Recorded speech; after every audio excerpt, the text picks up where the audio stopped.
Guys mobile স্ক্রিনে আসার পর এখান থেকে আপনারা গুগল ক্রোম ব্রাউজারটি ওপেন করে নেবেন। দেন হচ্ছে এখান থেকে সার্চ করবেন ওয়াইটি স্টুডিও বা ইউটিউব স্টুডিও। সো এটা সার্চ করার পরে সিম্পলি এখান থেকে প্রথম যে ওয়েবসাইটটা আছে এটাতে ক্লিক করে দেবেন। সো এটাতে ক্লিক করে পরে আপনাদের মাঝে একটু লোডিং নিতে পারে। সো এখান থেকে আপনারা দেখতে পাচ্ছেন যে এরকম একটা ইন্টারফেস কিন্তু ওয়াইটি স্টুডিওতে শো করবে। সো এখান থেকে আপনারা ফার্স্ট অফ অল যে কাজটা করবেন, উপরে 3 ডট বাটনে ক্লিক করবেন। দেন হচ্ছে এখান থেকে ডেস্কটপ সাইটটা অন করে নেবেন। সো এটা আমার অন করা আছে, তো আপনারা এটা টিকমার্ক দিয়ে অন করে নেবেন। তারপরে কাজ হচ্ছে আপনারা এই যে নিচে যদি একটু কর্নার লক্ষ্য করেন, এখানে কিন্তু আপনাদের সেটিংস নামে একটা কিন্তু অপশন আছে। তো আপনারা এটাতে ক্লিক করবেন। ক্লিক করার পরে এখানে হচ্ছে মূল কাজ। তো আপনারা যদি এই সেটিংটা করতে পারেন তাহলে কিন্তু আপনাদের চ্যানেলের ভিউ কিন্তু বা আপনাদের চ্যানেল কিন্তু 100% ভিডিওগুলো ভাইরাল হবে। সো আপনাদের আমি দেখছি কীভাবে কী সেটিং করবেন, আমারটা যেহেতু করা আছে। সো আপনাদের শুধু আমি দেখিয়ে দিব।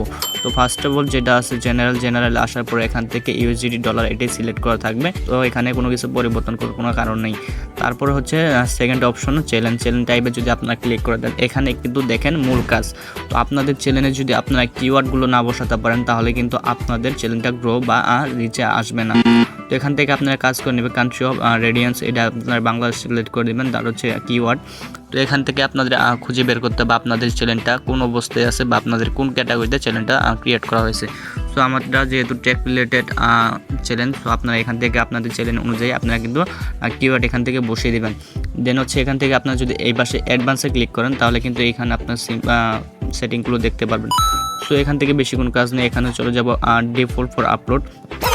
এটা যদি যান তাহলে এটাও আমার সেট আপ করা আছে। তো এখান থেকে টাইটেল অবশ্যই আপনারা দিয়ে দেবেন, ডিসক্রিপশন এগুলো বসানোর পরে অ্যাড টেক্সট অ্যান্ড ভিজিবিলিটি এগুলো যদি আপনারা দিয়ে সেভ করে দেন তাহলে কিন্তু আপনাদের মনে করেন যে ভিডিও আপলোড করার সময় এটা কিন্তু অটোমেটিক বসে যাবে। সো দেখতে পাচ্ছেন যে কমিউনিটি মডারেশনের ভিতরে আপনাদের এই সেটিংসগুলো করে রাখবেন। কমেন্ট বেসিক, মডারেশন বেসিক আর মডারেশন নন, এগুলো কিন্তু আপনারা যদি অন করে নিতে পারেন তাহলে কিন্তু আপনাদেরকে ইউটিউব যে অ্যালগরিদম আছে সেগুলো কিন্তু অনেক ভালো সাজেস্ট করবে আপনাদের ভিডিওগুলো পরিধি নেওয়ার জন্য। সো আপনাদের যদি এই ভিডিওটি ভালো লেগে থাকে তাহলে কিন্তু আপনারা আমার চ্যানেলটাকে সাবস্ক্রাইব করে লাইক কমেন্ট শেয়ার করে কিন্তু আমাদের চ্যানেলের পাশেই থাকতে পারেন।